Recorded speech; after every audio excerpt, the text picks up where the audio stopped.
नमस्कार। सरकार ने आज बहुत ही बेहतरीन पैकेज दिया है इंडस्ट्री को उठाने के लिए।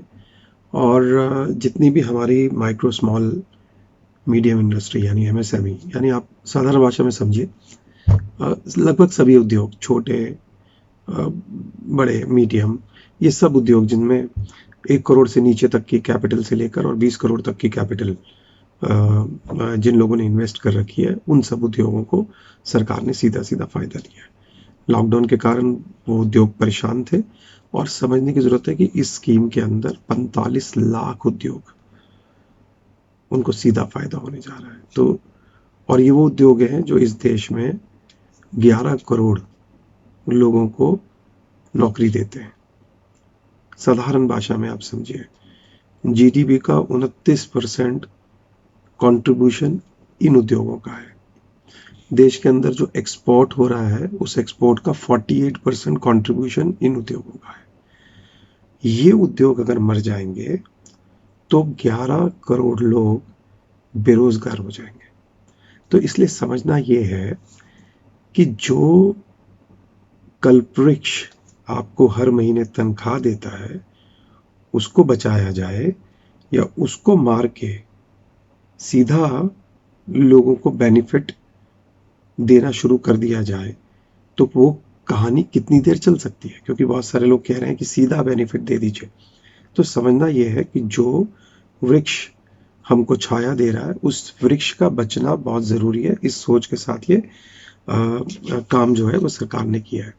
तो अब जिन लोगों को वर्किंग कैपिटल की प्रॉब्लम हो रही है, उनको 20% जो उन्होंने लोन लिया है, मान लो किसी ने 10 करोड़ का लोन ले रखा है, किसी ने 1 करोड़ का लोन ले रखा है, जिसने 10 करोड़ का लोन ले रखा है उसको 2 करोड़ का और सपोर्ट सिस्टम लोन जो है बिना किसी कोलेट्रल के, बिना किसी गारंटी के मिल जाएगा, ताकि वो अपने बिजनेस को रिवाइव कर सके। वो रिवाइव करेगा तो नौकरियां बचेंगी तो लोगों को तनख्वाहें मिलेंगी, घर चलेगा।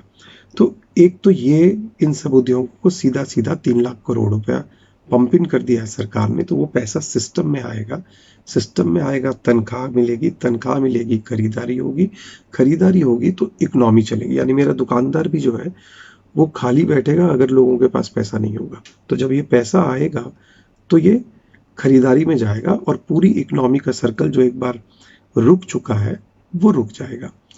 सरकार ने 31 मार्च एक स्पेशल स्कीम निकालकर जो एमएसएमई यानी जो उद्योग कमजोर हो रहे थे, उनको बेनिफिट देके रिस्ट्रक्चर करके 6 लाख उद्योगों को और जोड़ दिया है। और सरकार ये कहती है कि 31 अक्टूबर तक, अब हमने इसकी 31 दिसंबर तक हमने लिमिट बढ़ा दी है।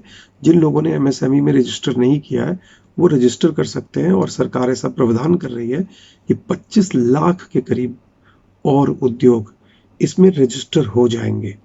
और उसके लिए एक 20,000 करोड़ रुपए का एक सबॉर्डिनेट लोन, एक सपोर्ट सरकार ने रखी है, जिससे कि वो सारे लोगों को भी रिस्ट्रक्चर करके सिस्टम में लाया जा सके। तो आप जरा समझ लीजिए कि ये सारा का सारा जो काम हो रहा है वो मुझे और आपको सबको सीधा बेनिफिट अल्टीमेटली इकोनॉमी में पहुंचाने जा रहा है। और इसके साथ साथ क्योंकि अब हमें आत्मनिर्भर भारत की बात करनी है, तो ये एमएसएमईज को सपोर्ट देकर इनके अंदर इक्विटी, फंड ऑन फंड एक नया सरकार ने रेज किया। इनके अंदर इक्विटी इन्फ्यूज कर, यानी इनको पैसे देकर, इनका शेयर लेकर, और इनको भी अगर शेयर मार्केट में इनके भी शेयर, छोटी छोटी उद्योगों के भी अगर चलने लगेंगे और हिंदुस्तान के उद्योग मजबूत होंगे तो रोजगार, प्रोडक्शन, ये सब बढ़ेगा। तो बहुत ही अच्छा स्टेप है। मैं सभी व्यवसायियों से एक अपील करना चाहता हूं कि इस पैकेज को पूरी तरीके से अंडरस्टैंड कर लीजिए। जिन लोगों ने एमएसएमई में रजिस्ट्रेशन नहीं कराया वो रजिस्ट्रेशन कराएं, जिनका रजिस्ट्रेशन है वो अप्लाई करें, जल्दी से इन स्कीम्स का बेनिफिट उठाइए। आप अगर सबल होंगे, आप अगर आत्मनिर्भर होंगे तो देश आत्मनिर्भर होगा, यही मोदी जी चाहते हैं। इसलिए इस बारे में किसी को भी कोई प्रश्न हो और समझना चाहता हो, डिटेल में कोई चीज़ जानकारी लेना चाहे तो मुझसे संपर्क कर सकता है। आप सब लोगों का बहुत बहुत धन्यवाद, शुभकामनाएं। हम इस कोरोना को एक अपॉर्चुनिटी में बदलेंगे और कोरोना ने शायद जो भी भारत को नुकसान अब तक दिया है, हम सब लोग मिलकर उस नुकसान को खत्म करके देश को फिर से तरक्की की राह पर लेके जाएंगे। बहुत बहुत धन्यवाद।